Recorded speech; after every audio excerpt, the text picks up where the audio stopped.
दिनै आं नोंथांमोननि सिगाङाव लानानै फैदों गभर्नमेन्टनि 7टा गेदेर जब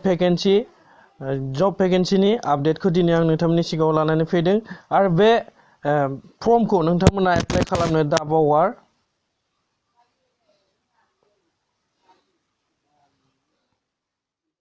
नोंथांमोननो मोनफ्रोमबो इनफरमेशनखौ होगोन माबोरै एप्लाइ खालामनांगौ, मा भेकेन्सि दङ, बेसेबां एलिजिबिलिटि क्राइटेरिया दङ आरो माबोरै नटिफिकेशनखौ डाउनलड खालामनो हागोन आरो माब्लानिफ्राय माब्लासिम एप्लाइ खालामनांगौ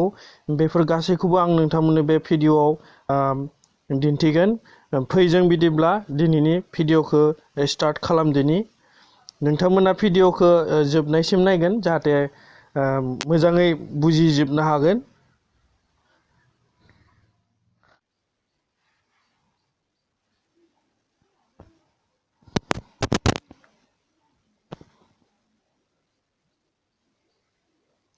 एक नम्बराव नोंथांमोना नुनो मोनदों बेयाव SSC recruitment staff selection commissions बेयाव गोबां पस्टफोर दङ। पस्टनि नामफोर selection post phase 8 lab assistant, technical operator, store keeper, junior engineer, scientific assistant, field assistant, textile instructor, laboratory attendant, library clerk, junior technical assistants, research associate, photographers, compositors, canteen attendant, clerk, surveyor, assistant, curators, program technicians, carpenters, receptions, engineers, store, in-charge, nursing officers, wildlife inspector, assistant junior, account officers, field assistants, data processing assistants, sanitary inspectors, vendors, बेबायदि गोबां पस्टफोर दङ। बेखौ नोंथांमोना जि पस्टखौ मोजां मोनदों बे पस्टखौ नोंथांमोना एप्लाइ खालामनो हागोन आरो बेयाव नम्बर अफ भेकेन्सि दङ 1354 आरो बेयाव नोंथांमोना सेलारि एक्सपेक्टेशन्स खालामनो हागोन 35,400 निफ्राय लानानै 1,12,400 सिम बेयाव पे स्केला दोङो आरो बेयाव क्वालिफिकेशन होनोब्ला 10, 12 ग्रेजुएट, पोस्ट ग्रेजुएट नोंथांमोना एप्लाइ खालामनो हागोन आरो बेयाव एज लिमिट दङ 18 निफ्राय 30 बोसोरसिम थानाय गेजेराव थानाय सुबुंफ्रा गासिबो एप्लाइ खालामनो हागोन आरो एप्लिकेशन फिस होनोब्ला जेनेरेल आरो ओबीसी फोरनि थाखाय 100 रां आरो एससी एसटी नि थाखाय फ्रि, बेयाव जेबो फिस नाङा आरो बेयाव सेलेक्शना जागोन कम्पिउटार बेस्ड एग्जामिनेशंस, कम्पिउटाराव एग्जाम जागोन आरो एप्लाइ मोड अनलाइन, जब लोकेशंस अल इंडिया आरो नोंथांमोना एप्लाइ खालामनो हागोन। बेखौ last date for apply online 20 March 2020 आव लास्ट जागोन। नोंथांमोना बेखौ दानो एप्लाइ खालामनो हागोन आरो नोंथांमोना जुदि नटिफिकेशन डाउनलड खालामनोब्ला बे इम्पोर्टेन्ट लिंक्स बे नटिफिकेशनखौ PDF आव डाउनलड खालामनानै नोंथांमोना मोजाङै बुजिनो हागोन। नोंथांमोना बे अनलाइन खालामनो थाखाय आं डिस्क्रिप्शनाव बिनि लिंकखौ होना होखादों। नोंथांमोना बे लिंकआव शेरनानै बे पेजआव नोंथांमोना फैनो हागोन आरो 2 नम्बराव जों नुनो मोनदों LOCL रिक्रुटमेन्ट इन्डियान अइल कर्परेशन्स लिमिटेड पस्टनि नामा जादों ट्रेड एप्रेन्टिस आरो बेयाव टोटल भेकेन्सि दङ 500 आरो बिनि पे स्केला जाबाय एज पार दा एप्रेन्टिस एक्स आरो क्वालिफिकेशन बेयाव जानांगोन 12 पास, ग्रेजुएट आरो डिप्लोमा। बेयाव एज लिमिटा दङ 18 निफ्राय 24 बोसोरनि गेजेराव थानाय गासिबो एप्लाइ खालामनो हागोन। आरो एप्लिकेशन फिस नो एप्लिकेशन फिस बेखौ एप्लाइ खालामनो थाखाय नोंथांमोननिफ्राय फिस लानाय जानाय नङा आरो सिलेक्शना जागोन रिटेन टेस्ट एग्जाम जागोन बेयो नोंथाङा लिरनायनि गेजेरजों बेखौ पास खालामनानै मोननो हागोन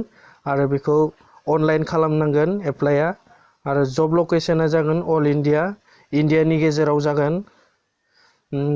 आरो बेयाव अफिशियेल वेबसाइटबो होखादों नोंथांमोना बिनि गेजेरजों थांनानै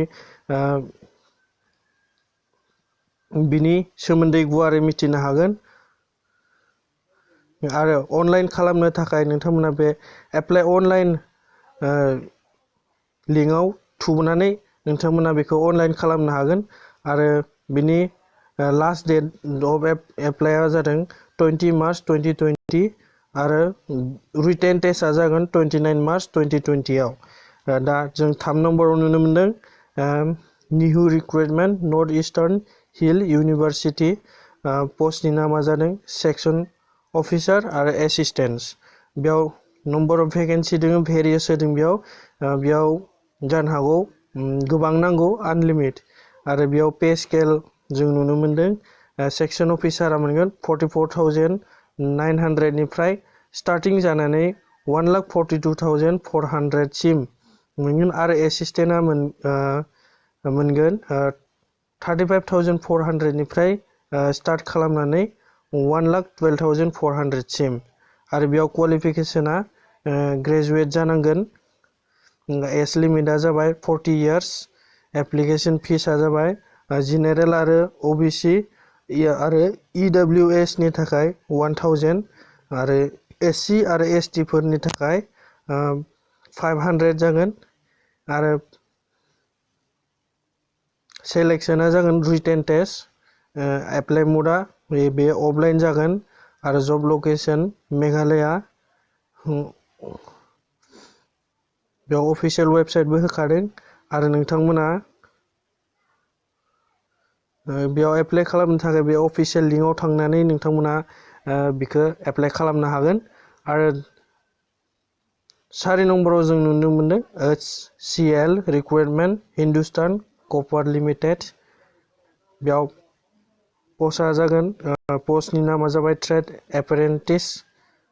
आरो बेयाव भेकेन्सिया बेयावबो भेरियास माने गोबां नांगोन आरो पे स्केलआ जागोन एज पार HCL रुल्स क्वालिफिकेशन 10 पास निफ्राय लानानै ITI हालागै आरो एज लिमिटआ जाबाय 25 इयार्स एप्लिकेशन फिस नो एप्लिकेशन फिस एप्लिकेशन एप्लाइ खालामनायनि थाखाय नोंथांमोना फिस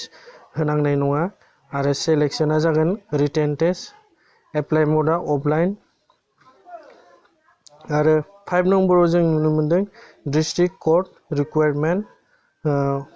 अर्गानाइजेशंस डिस्ट्रिक्ट कोर्ट जिल्ला आदालत पोस्ट नेमा जागोन पियन सुप्रासि आरो बेयाव नम्बर अफ भेकेन्सि भेरियास होदों गोबां नांगोन आरो बेयाव पे स्केलखौ होदों नोंथांमोना सेलारि एक्सपेक्टेशन्स खालामनो हागोन 4,900 निफ्राय लानानै 10,680 सिम जागोन विथ GP 1,650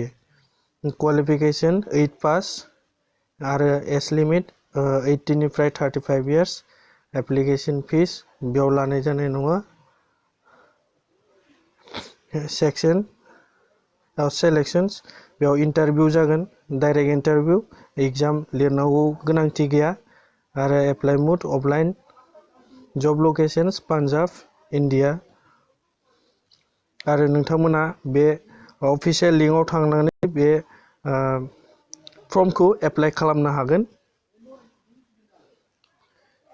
6 नम्बराव जों नुदों AAI requirement airport authority of India पोस्टनि नामा जागोन एप्रेन्टिस आरो number of vacancy varies pay scale नोंथांमोना सेलारि एक्सपेक्टेशन खालामनो हागोन 9,000 निफ्राय लानानै 15,000 हालागै आरो क्वालिफिकेशना बिनि जानांगोन डिग्री कमप्लीट इन्जिनियारिं खालामनाय इन्जिनियारिंआव डिग्री खालामनाय जानांगोन एज लिमिटआ जाबाय 26 इयार्स आरो एप्लिकेशन फिस बेयाव लानाय जानाय नङा फ्रि आरो सेलेक्शना जाबाय नो एग्जाम नो इन्टारभिउ डाइरेक्ट नोंथांनि मेरिट लिस्टजों नोंथांखौ सेलेक्ट खालामनाय जागोन आरो नोंथाङा बेखौ अनलाइन एप्लाइ खालामनांगोन जब लकेशन्स अल इन्डिया